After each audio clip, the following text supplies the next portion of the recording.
পরামর্শে বসে চারজনে মিলে বুদ্ধি করে কেমনে আমরা আমাদের খেদমতটাকে জারি রাখতে পারি। খেদমত জারি রাখার পদ্ধতি হলো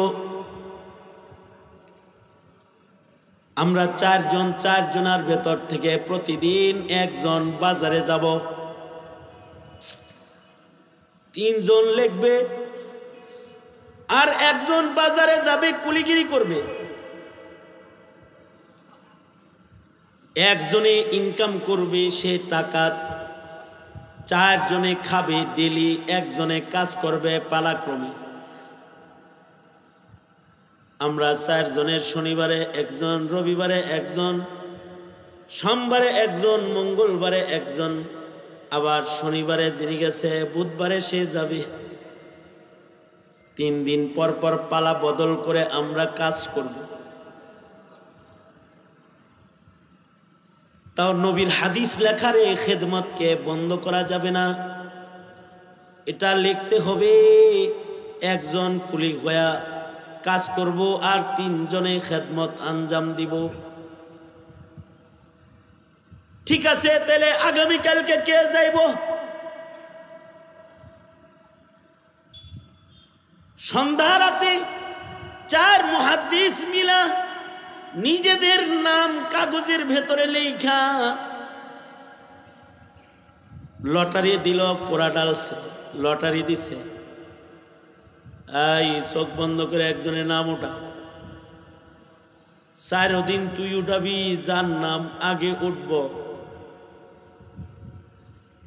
সে প্রথম দিন বাজারে যাবে, পরের দিন 3 জনের নাম লেখা কোরা ডালবো।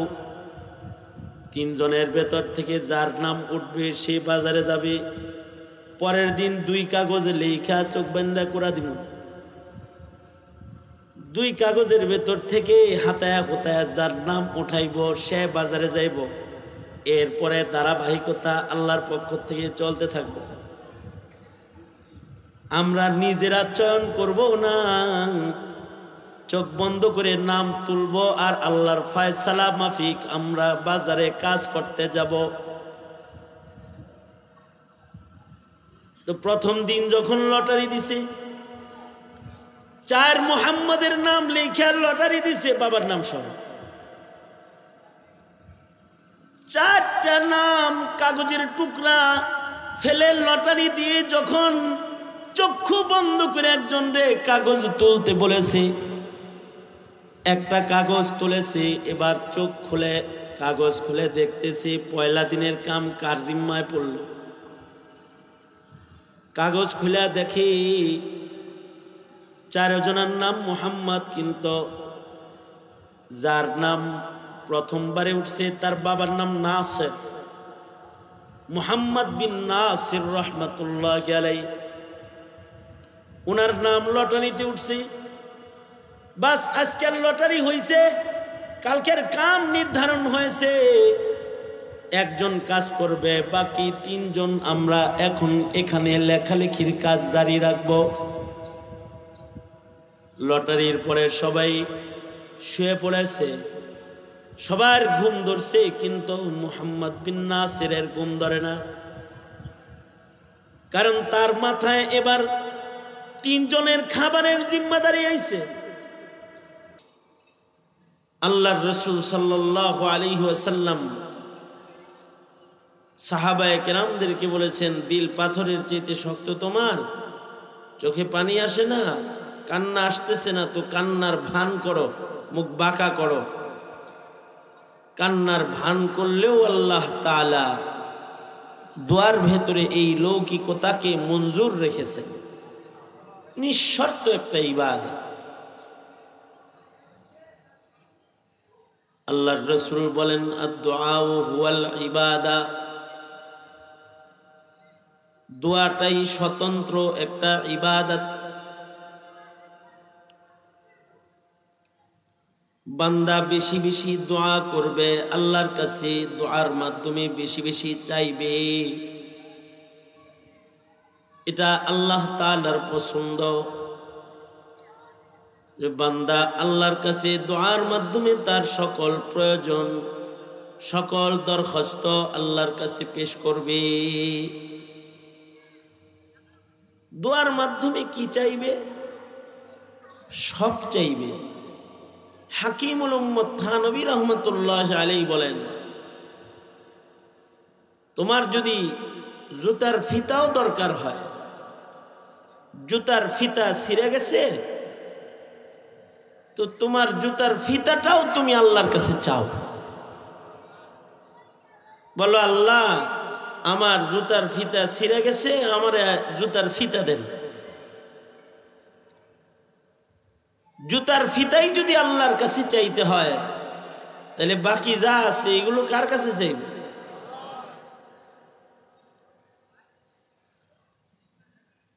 জুতার ফিতা, এটার জন্য রবের দ্বারস্থ হও। মনে মনে ভাবতে পারেন, হুজুর পকেটে টাকা আছে, দোকানে জুতা আছে, জুতা আল্লাহর কাছে চামু কেন? জুতার ফিতা আল্লাহর কাছে চামু কেন? পকেটে টাকা নিয়ে দোকানে গেলে জুতা কিনে আনতে পারি।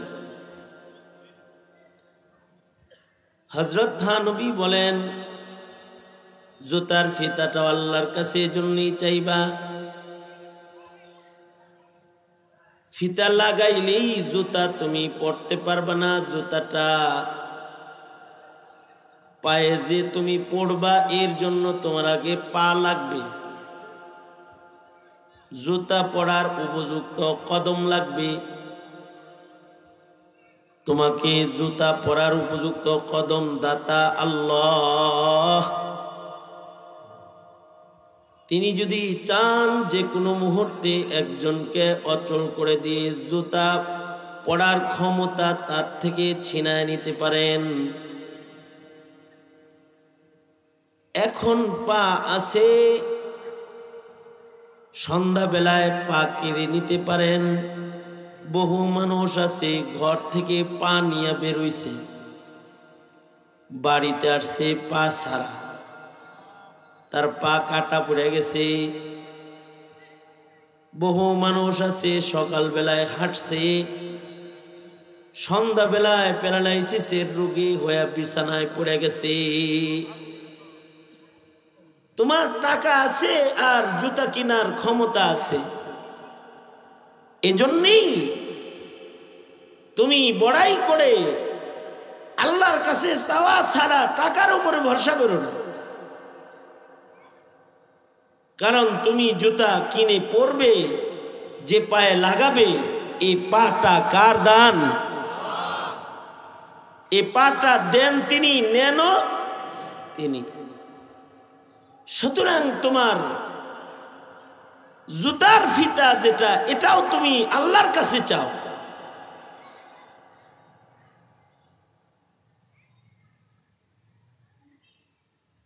তোমার যা লাগবে সব চাও, কারণ সবার কাছে সব থাকে না, আল্লাহর কাছে সব আছে। আল্লাহু আকবার। আল্লাহর কাছে সব আছে, মানুষের কাছে সব নাই। সব আছে যার কাছে, তিনি হলেন আল্লাহ। আল্লাহর কাছে সব আছে। কিছু জিনিস আছে আমার কাছে আছে, আপনার কাছে নাই। কিছু জিনিস আছে আপনার কাছে আছে, আমার কাছে নাই। কিন্তু সব যার কাছে আছে, লিল্লাহি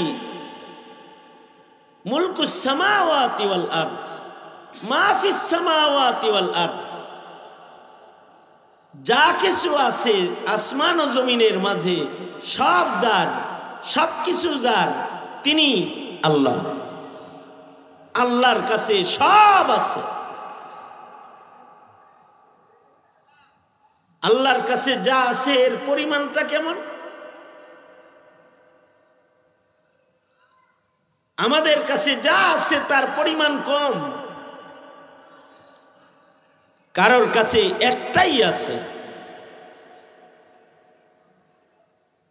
অনেক সময় বলবে, ভাই তোর টুপিটা আমার পছন্দ, এটা আমার দিক না, একটাই টুপি আর নাই টুপি। তোমার জামাটা আমাকে দাও, বলবেন না একটা জামাই ভালো, আমার আর ভালো জামা নাই, এটা দেওয়া যাইব না, অন্য কিছু চাও। কিন্তু আল্লাহর কাছে কোনো জিনিস একটা না।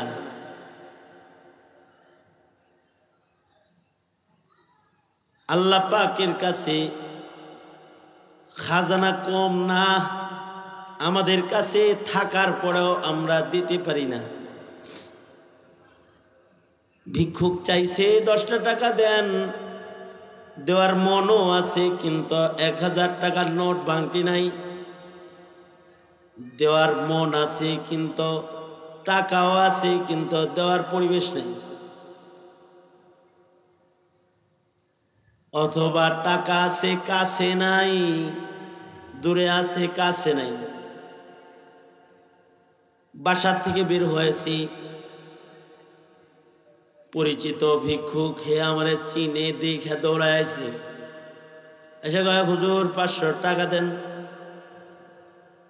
সে চাইলে আমি তারে দিই, তো আমারে চিনে তো এসে কয় টাকা দেন। তাই বললাম আছে কিন্তু সাথে নাই। যদি নিতে হয় তাহলে এই জায়গায় না, আমার সাথে আমার মাদ্রাসা পর্যন্ত গেলে পাইবা। আছে কিন্তু সাথে নাই, আমার সাথে অমুক জায়গায় চল। কেউ বলবে আছে কিন্তু ভাঙটি নাই। অনেক সময় দোকানে ভিক্ষুক আইলে চাইলে কয় ভাঙটি নাই, যাও। অনেক দিছি, আজকে যা বাজেট ছিল দেওয়া শেষ, আর বাজেট নাই। চাইছে দিতে দিতে দিতে দিতে বাজেট ফুরায় গেছে। এবার 20 জনরে দেওয়ার বাজেট, 21 নাম্বারে কেউ আসছে, তো তার বাজেট নেই। আল্লাহ পাকের দেওয়াটা এমন বাজেটওয়ালা দেওয়া না, বেগাইরি হিসাব। আল্লাহ পাকের কাছে চাইলে আল্লাহ পাক দিবেন। আমাদের বাজেট করার দরকার, আল্লাহর বাজেট করার দরকার নাই। কত দিবেন, একসাথে কত জনকে দিবেন? সারা পৃথিবীর সব মানুষ, সকল ইনস জিন সবাই মিলা যদি একসাথে আল্লাহর কাছে চায়, আর আল্লাহ তাআলা যদি একসাথে সবাইকে যা চায় তা দেয়, ইনস জিন সকল মাখলুকাত যদি আল্লাহর কাছে চায়, একসাথে যদি আল্লাহ তাআলা সকল মাখলুকাতের চাওয়া পূরণ করে দিয়ে দেয়, তাতেও আল্লাহ পাকের খাজানা এত বড়, আল্লাহর খাজানা এত বড়,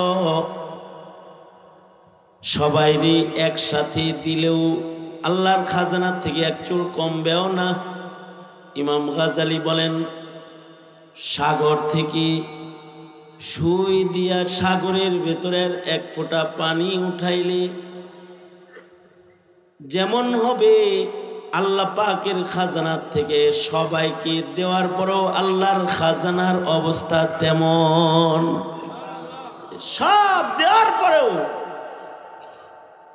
এ খাজানার শেষ নাই, এ খাজানা বিশাল। সুতরাং যার খাজানা এত বড়, চাইতে তো হবে তার কাছেই। আমি যদি অসম্ভব কিছু চাই,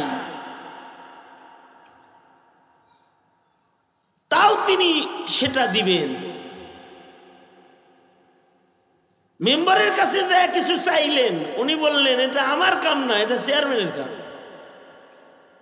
চেয়ারম্যানের কাছে চাইলেন, তিনি বলল এটা আমার ক্ষমতার বাইরে, এটা এমপি সাহেবের ক্ষমতা। প্রধানমন্ত্রীর কাছে কিছু চাইলেন, সে বলল আমি মন্ত্রী পরিষদের বুদ্ধি ছাড়া দিবার পারতেছি না, অক্ষম আমি। এরকম কোন বাইন্ডিংস, কোন অক্ষমতা দেওয়ার বেলায় যার নাই, তিনি সকল ক্ষেত্রে সকল কিছুতে সক্ষম। সেই সক্ষম মালিক হইলেন একজন, তিনি হইলেন আল্লাহ। দুনিয়ার সব মানুষ অক্ষম,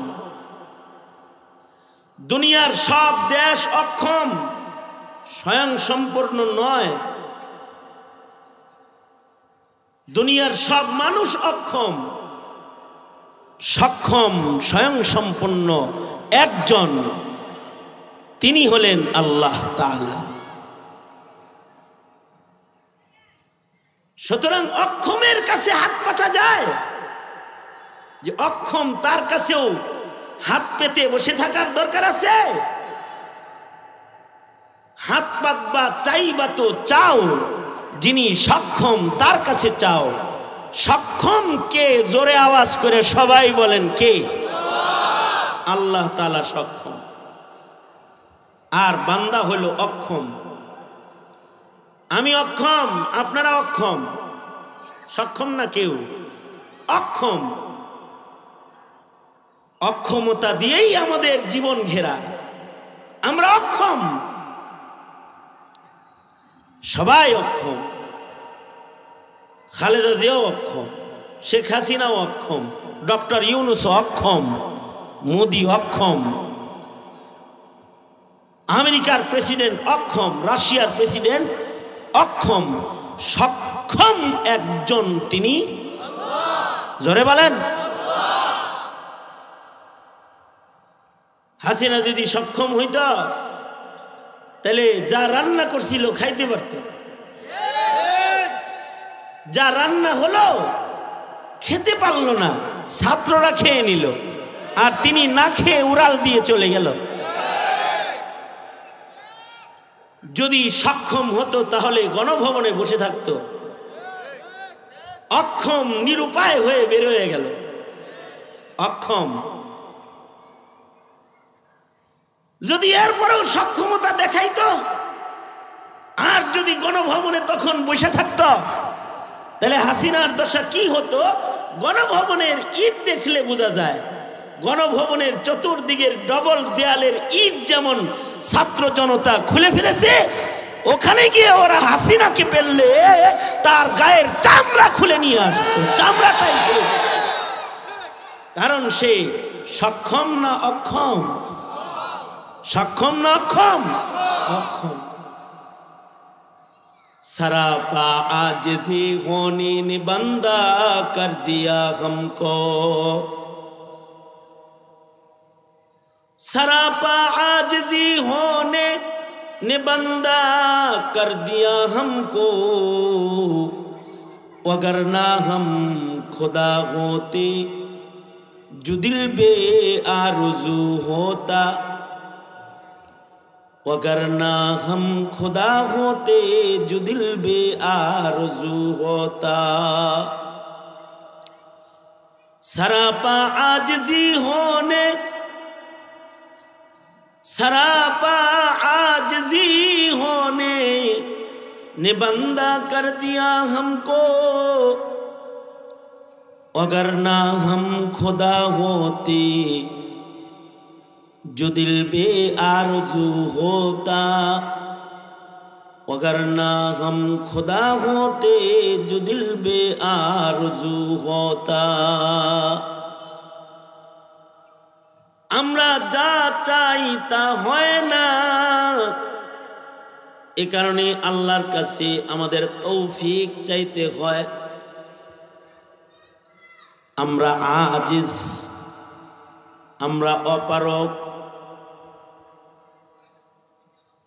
এই অপারগতা একজনার নাই যিনি চাইলেই হয়। এই শান, এই মাকাম একজনার,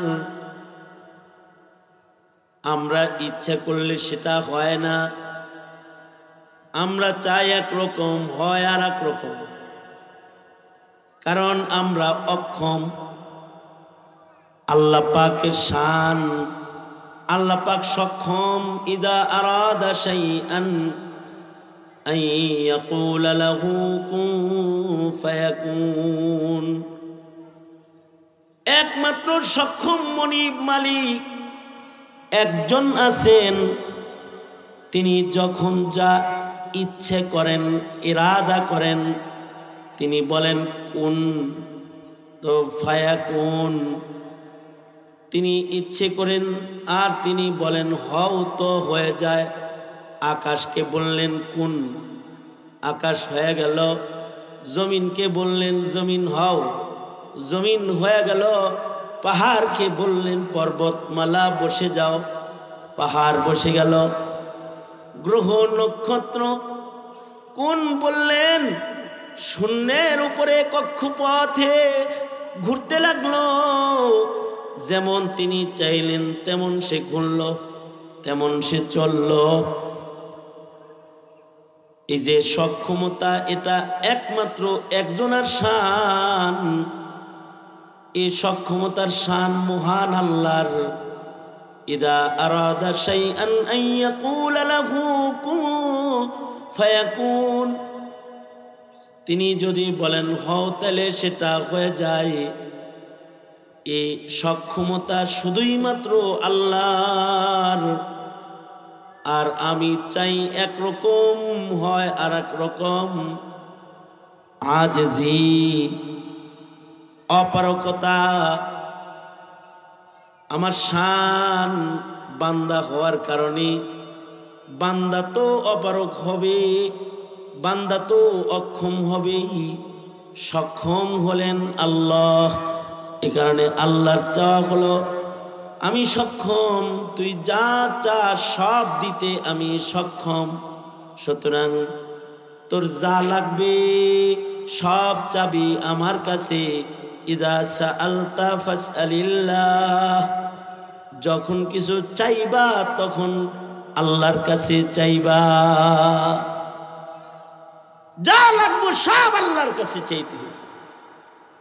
ছেলে দরকার, মাজারে না, কবরে না।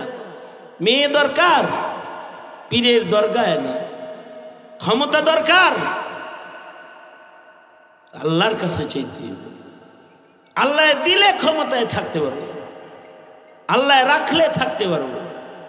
আল্লাহ যাকে দিবে সে ক্ষমতা পাবে, রাজত্ব পাবে। টাকা লাগবে তো আল্লাহর কাছে চাও। তোমার টাকা, তোমার রিজক আল্লাহ দান করবেন। দাতা হইলেন তিনি, তার কাছ থেকে নিবেন। এমনকি তোমার বেঁচে থাকার দরকার, আল্লাহর কাছে চাও। হায়াত দরকার, তো হায়াতের মালিক কে? আল্লাহর কাছে হায়াত চাও। এমনকি আল্লাহ পাক মৃতকে জীবিত করেন। তোমার যদি মরারে জীবিত করতে মনে চায় তাও আল্লাহকে বলো। তো একজন আছেন তিনি মৃতকে জীবিত করেন, তিনি কে? মরারে জীবিত করে ফেলবেন। সাহাবী যুদ্ধের ময়দানে যাইতেছেন।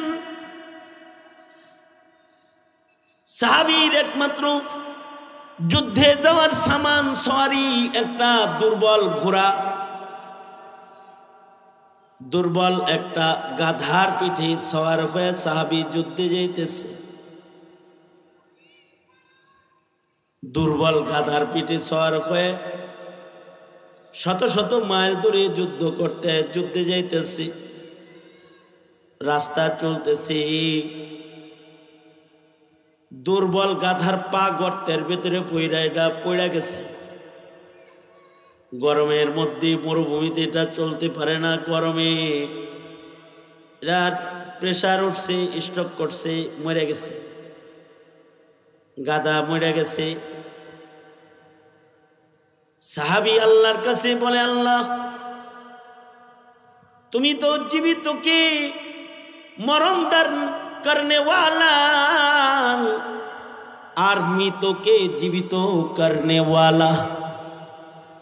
তুমি আমার এমন মালিক যে মালিক জীবিতরে মারো মরাও, তোমার কুদরতের ভেতরের জিনিস বাইরের জিনিস নয়। তুমি জীবিতকে মারো, মরারে জীবিত করো, এটা তোমার শান। ওগো আল্লাহ, আমি যুদ্ধে যাব, আমার একমাত্র সম্বল আমার এই মরা গাধা। গাধাটা যেটা লয়ে গেলাম মরে গেল। আল্লাহ, আমি যুদ্ধে যাব, তোমার দিনের যুদ্ধে, দিনের পতাকাকে উঁচু করার যুদ্ধে আমি শামিল হব। আমি শহীদ হব, নয়তো গাজী হব। যুদ্ধে যাব, পায়ে হেঁটে এত দূর যুদ্ধে যাওয়ার ক্ষমতা আমার নাই। ওগো আল্লাহ, তোমার কাছে আমার দরখাস্ত, আয় আল্লাহ, তুমি আমার মরা গাধাটাকে জীবিত করে দাও, আমি যুদ্ধে যাব। সাহাবী দোয়া করেছে, আল্লাহ তাআলা সাহাবীর দোয়ার বদলায় সাথে সাথে মৃত গাধাকে জীবিত করে দাঁড় করাইয়া দিছে। মৃত জীবিত হয়ে গেছে। এটাও একজনের কুদরতের ভেতরে। তিনি হলেন আল্লাহ, যিনি মরাকে জীবিত করেন। মাঝে মাঝে মেডিকেল ফেরত দিয়ে দেয় লাশ বলে, এটা শেষ শেষ, যাও, মরে গেছে এটা। কিন্তু কখনো কখনো মেডিকেল ফেরতকেও আল্লাহ তাআলা জীবন দান করেন, সেহাত দান করেন, সুস্থতা দান করেন। এই সব কিছু যার কাছে কিছু লাগলে, কিছু চাইলে তো তার কাছেই চাওয়া দরকার। এ কারণে বান্দার যত হাজাত আছে, সব হাজাত বান্দা আল্লাহর কাছে বলবে, আল্লাহর কাছেই চাইবে। যত বেশি চাবে আল্লাহর কাছে, আল্লাহ তত বেশি খুশি হবে। আর যে আল্লাহর কাছে চায় না, তার উপরে আল্লাহ নারাজ হয়। এটা আল্লাহ পাকের আশ্চর্য শান। তার কাছে চাইলে তিনি খুশি, না চাইলে তিনি নারাজ হয়ে যান। খাওন দরকার, আল্লাহর কাছে খাওন চাইবে। আল্লাহ পাক উসিলা ছাড়াও খাওন দিতে পারে। মান্না সালোয়া আকাশ থেকে সরাসরি পাঠিয়ে জান্নাতের খানা বনি ইসরাইলকে আল্লাহ তাআলা কাজ কাম করা ছাড়া, উসিলা ছাড়া খাওয়াইছেন। কারণ তিনি এমন রিজিক দেনেওয়ালা, যার কাউকে কিছু দিতে মাধ্যম লাগে না, মাধ্যম ছাড়াও তিনি দেন। বাসা থেকে বেরোইছি, রিক্সায় উঠছি, মাদ্রাসায় গেছি রিক্সায়, রিক্সার থেকে নাইমা রিক্সাওয়ালারে ভাড়া দিছি। রিক্সাওয়ালা এই ভাড়ার টাকাটা পায়া এইটাকে হ্যান্ডেলে লাগায়া সুমাইতেছে, সুমায় সুসু সুসু করতেছে, হাত ধরে ফেলছে। এই টাকা হ্যান্ডেলে লাগায় এরম এরম করছ কেন? আমারে কয় রিজিক রিজিক রিজিক, এটা রিজিক। তার মানে এই রিক্সা দিয়া রিজিক কামাই করি, সুমা দিব না। রিজিক কি তোমার রিক্সায় দেয়? রিজিক তোমার রিক্সার চাক্কায় অথবা হ্যান্ডেলে? রিজিক কোথায়, ঠিকানাটা তো জানা দরকার আগে। রিজিক তো আল্লাহর কাছে। রিজিক কার কাছে? জোরে আওয়াজ করে বলেন। রিজিক আল্লাহর কাছে। আল্লাহ তাআলা যদি কাউরে রিজিক দেয়, অল্প রিজকের ভেতরেই আল্লাহ বরকত দিয়ে দেয়, বরকতের রিজিক দান করে। কম মেহনতে অনেক বেশি দেয়। যদি কেউ আল্লাহর কাছ থেকে চেয়ে নেয় তো আল্লাহ তাআলা দিয়ে দেয়, এমন ভাবে দেয় যে বান্দার হিসাবের বাইরে চলে যায়। ওমাই ইয়াত্তাকিল্লাহ ইয়াজআল লাহু মাখরাজা ওয়া ইয়ারযুকুহু মিন হাইসু লা ইয়াহতাসিব। বান্দার ক্যালকুলেটর আর হিসাব নিকাশের বাইরে চলে যায় আল্লাহর দেওয়াটা। আল্লাহ এমন ভাবে বান্দাকে দিয়ে দেয়, যদি আল্লাহ কাউরে দেয়। কয়েকদিন আগে কুড়া ঘরে ছিল, হঠাৎ করে 5 তলা। কেমনে হইল রে? কয় হইছে এমনি এমনি।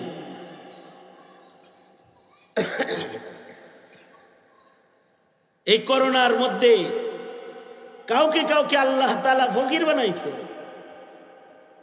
আর কেউ কেউ হঠাৎ করে আল্লাহ পাকের কাছ থেকে বরকত পেয়ে গেছে। আমার সাথে একজনের দেখা হয়েছে, তো কয় এটা করোনা ধনী। কি ধনী? করোনায় ধনী করছে। আরে করোনার সময়ও ধনী হয়েছে।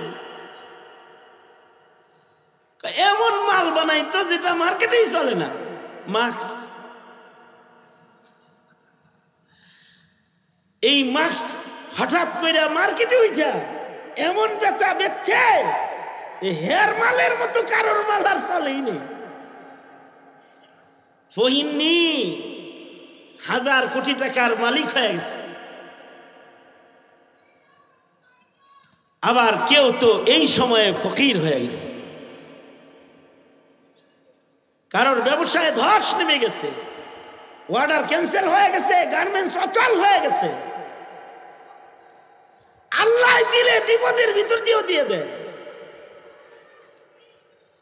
আল্লাহর দান এরকমই হয়। বান্দার হিসাব দিয়ে আল্লাহর হিসাব না। বান্দার ক্যালকুলেটরটা তো ছোট, এটার হিসাব কি আর? আল্লাহ দিলে বেগাইরে হিসাব দান করেন। অকল্পনীয় পথে আল্লাহ তাআলা রিজিক দান করেন। এই কারণেই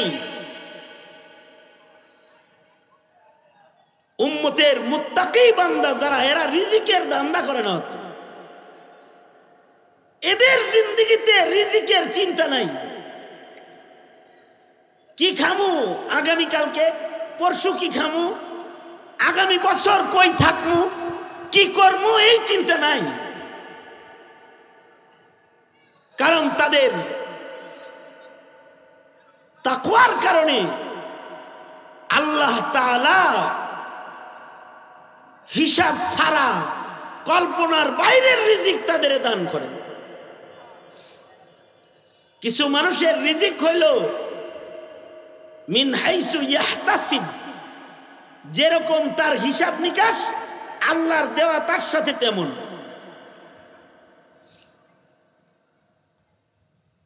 কোটা আন্দোলন করে চাকরি লইছে, হিসাবের টাকা আইতাছে, মাসে মাসে সরকারি স্কেলের টাকা হিসাব, যেমন হিসাব কইরা চাকরিটা ধরছে, মাসে মাসে মাসে মাসে ওই রকমই আসতেছে। আর আরেকজন আল্লাহ দিয়ে দিছে লা ইয়াহতাসিব,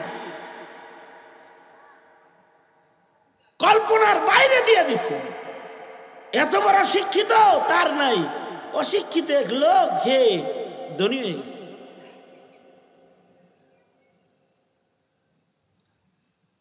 এক লোকের সাথে দেখা হয়েছে কিছুদিন আগে। এই লোক এক জর্দা ফ্যাক্টরিতে কাম করত। জর্দা ফ্যাক্টরির মালিক মরে গেছে। হে নিজেই এবার মেডিসিন তো ও জানে, মাপ জানা আছে। ফ্যাক্টরির মালিক তো মরছে, ও একটা ফ্যাক্টরি দিয়ে বসছে। কিছুদিন আগেও ও রিক্সায় চলতো, এখন সে 4 চাক্কায় চলে। মালিককে কবরে নিচে আর কর্মচারীকে মালিক বানাইছে কে? আল্লাহ তাআলা বানাইছে। অকল্পনীয় রিজিক আল্লাহ তাআলা বান্দাকে দান করে। আমাদের দেশের মাদ্রাসাগুলো হিসাব ছাড়া চলে। এই যে লক্ষ্মীবর্তী মাদ্রাসা, এখন ছাত্র 300 350 আছে, হ্যাঁ, হিসাব ছাড়া খানা। মোহতামিম সাহেব জানে না আগামী মাসে বোর্ডিং কিভাবে চলবে, ওনার জানা নাই।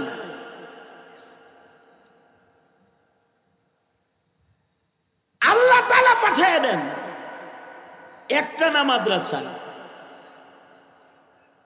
কোটি কোটি তালবে ইলিমরা লেখাপড়া করতেছে,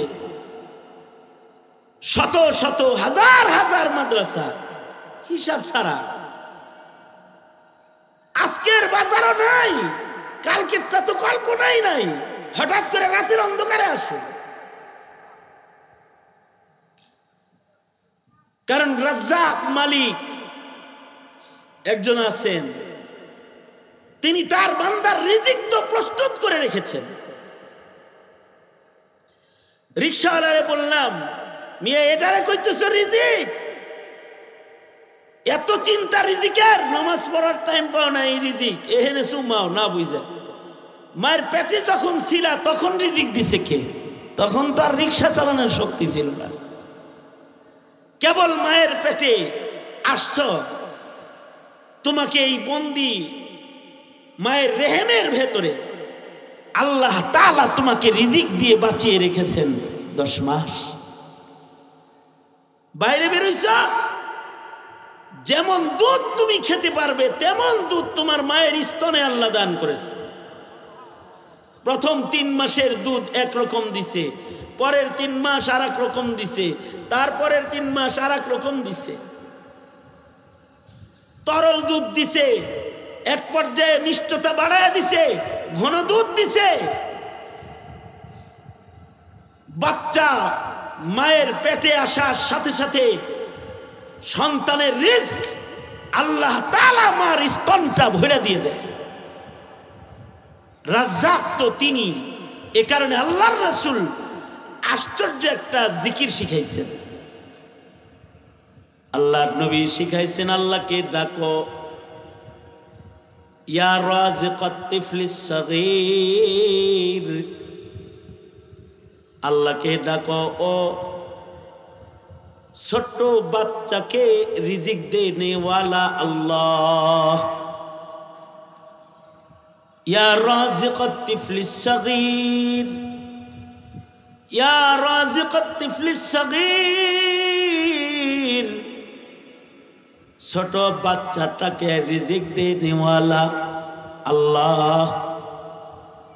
আল্লাহ যদি ছোট্ট বাচ্চাকে রিজিক দিতে পারে, তোমারে দিতে পারবো না?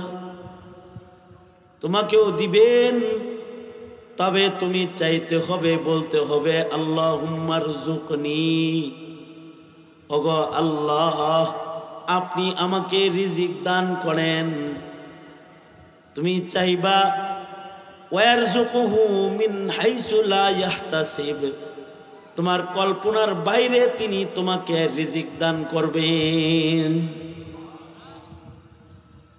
মিশরে 4 জন মুহাদ্দিস ছিল, 4 জনের নাম ছিল মুহাম্মদ। এক একজনের সিনার ভিতরে লাখ লাখ হাদিস ছিল।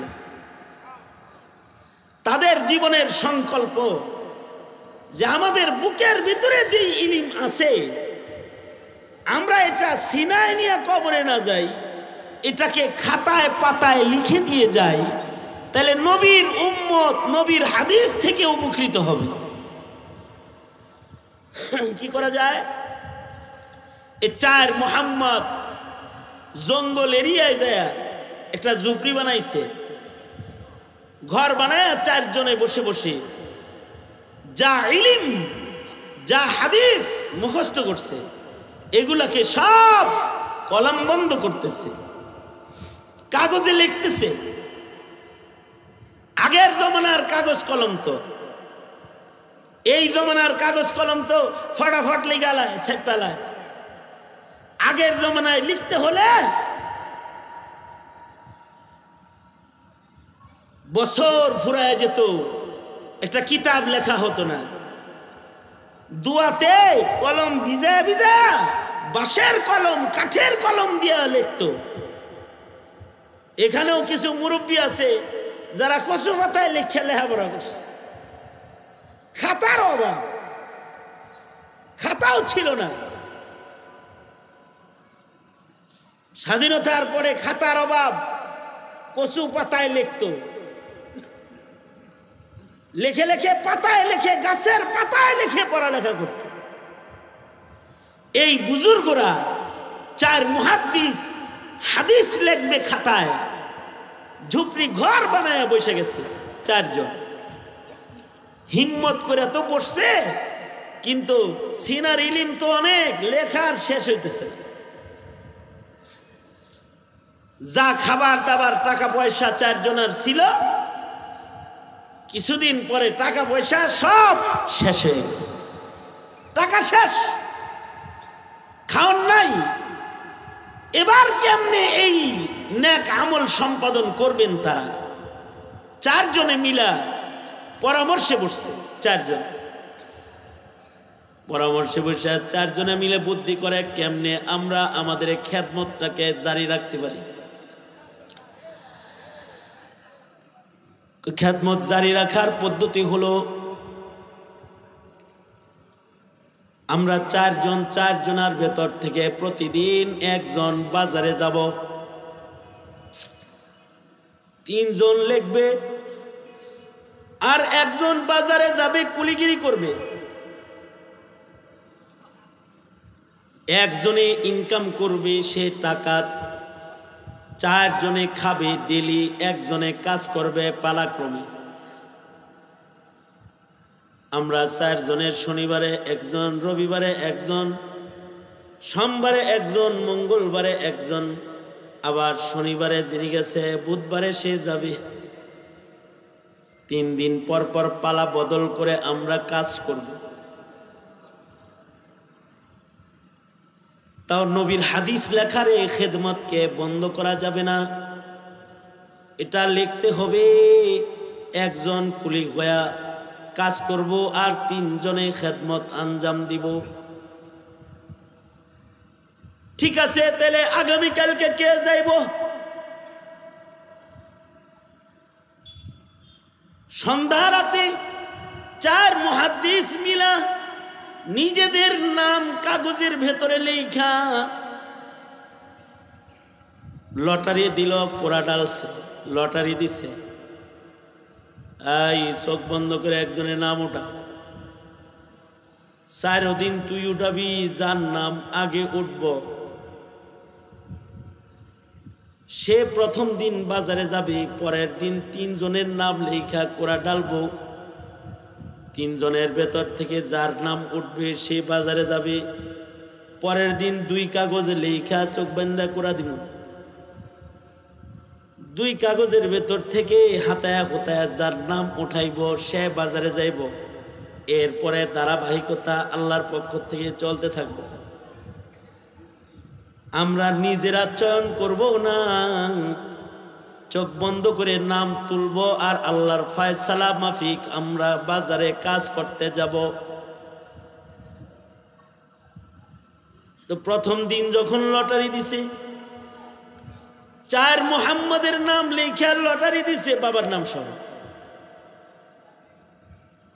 4টা নাম কাগজের টুকরা ফেলে লটারি দিয়ে যখন চক্ষু বন্ধ করে 1 জন রে কাগজ তুলতে বলেছে, একটা কাগজ তুলেছে। এবার চোখ খুলে কাগজ খুলে দেখতেছি পয়লা দিনের কাম কার জিম্মায় পড়ল। কাগজ খুলে দেখি 4 জনের নাম মুহাম্মদ, কিন্তু যার নাম প্রথমবারে উঠছে তার বাবার নাম নাসির, মুহাম্মদ বিন নাসির রহমাতুল্লাহি আলাইহি। ওনার নাম লটারিতে উঠছে। বাস আজকের লটারি হয়েছে, কালকের কাম নির্ধারণ হয়েছে। 1 জন কাজ করবে, বাকি 3 জন আমরা এখন এখানে লেখালেখির কাজ জারি রাখব। লটারির পরে সবাই শুয়ে পড়েছে, সবার ঘুম ধরছে, কিন্তু মুহাম্মদ বিন নাসিরের ঘুম ধরে না। কারণ তার মাথায় এবার 3 জনের খাবারের জিম্মাদারি আইছে। কাম করবে একা, কিন্তু খাবে 4 জন। 3 জন তো ঘুমাইছে, কিন্তু মোহাম্মদ বিন নাসির নামাজে দাঁড়ায় গেছে। নামাজ পড়ে সালাতুল হাজাত পড়ে আল্লাহকে মুনাজাতের ভেতরে বলতেছে, ওগো আল্লাহ, বাজারে আমি যাবো, কালকে আমার বাড়ি, আমি যায় বাজারে যায় যদি ভালো মহাজন পাই তাহলে তো কপাল ভালো, অল্প কাজ করমু, মায়না বেশি পামু, বন্ধুদের ভালো খাওয়াইতে পারমু। আর যদি এমন কোনো বদনসিব আমারে লয়া যায় যে সারাদিন কাজ করায় বিকালবেলায় সে কইল টাকা নাই, 2 দিন পরে দিব, তাইলে আমার বন্ধুদের কি অবস্থাই না হবে। আল্লাহ, ওগো আল্লাহ, তুমি আমাকে বাজারে যাওয়ার পরে একটা ভালো মহাজন যোগায় দিও, যে আমারে অল্প কাজে মায়না বেশি দিবি, তাইলে আমি আমার বন্ধুদের পাশে দাঁড়াইতে পারবো। এই দোয়া কইরা মোহাম্মদ বিন নাসির রহমাতুল্লাহি আলাইহি ঘুমায় পড়েছেন।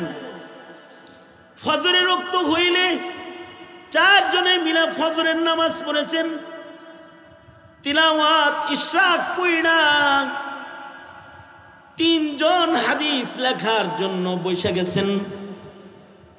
আর 3 জনে কয়, মোহাম্মদ তুমি যাও, তুমি বাজারে চলে যাও, যাও তুমি কাজ কাম করে কিছু খাওয়া দাওয়া লয়ে আওগা।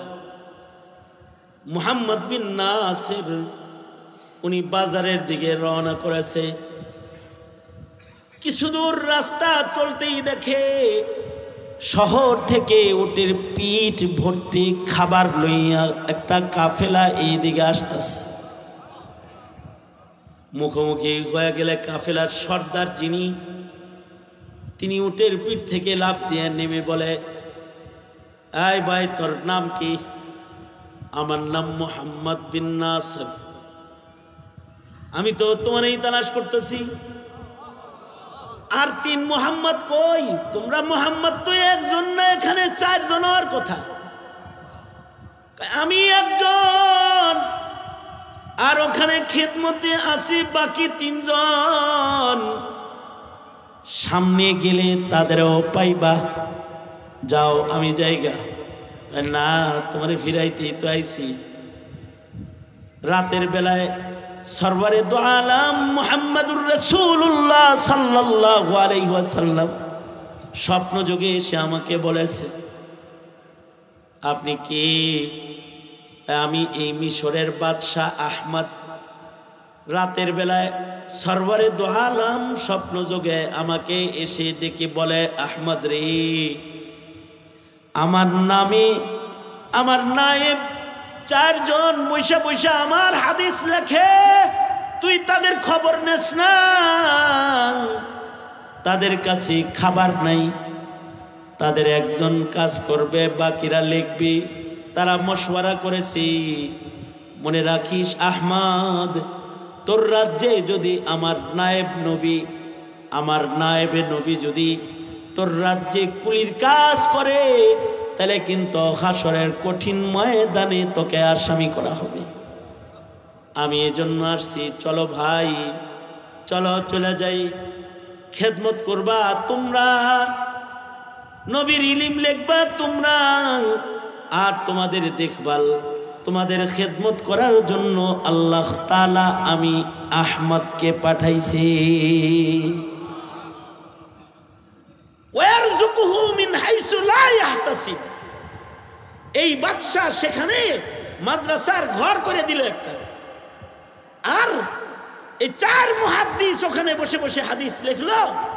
বাদশা তার রাজ খাজানা থেকে তাদের খেদমত আঞ্জাম দিত।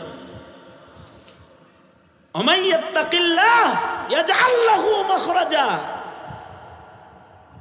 আমাদের দেশের মাদ্রাসাগুলোর হালাত এই, এখানে নবীর নায়েবরা উম্মতের মুসলমান সন্তানদের সিনাকে ইলিম দিয়ে আবাদ করে, তাদের সিনার ভেতরে ইলিম ভরে, ইলিম লেখে, তাদের খেদমত এই উম্মতের মালদার ক্ষমতাসীন যারা তারা খেদমত করে। একটা যুগ গেছে রাষ্ট্রের পক্ষ থেকে এই ইলমি খেদমতকে আঞ্জাম দেওয়া হতো, রাষ্ট্রীয়ভাবে ইলমের খেদমত আঞ্জাম দেওয়া হতো। দুঃখজনক অবস্থা, আমাদের রাষ্ট্রীয়ভাবে ইলমি খেদমত আঞ্জাম দেওয়ার জমানা তো এখন হারিয়ে গেছে। রাষ্ট্রীয়ভাবে ইলমের খেদমতকে বন্ধ করার পায়তারা এখন শুরু হয়ে গেছে, রাষ্ট্রীয়ভাবে বন্ধ করার পায়তারা।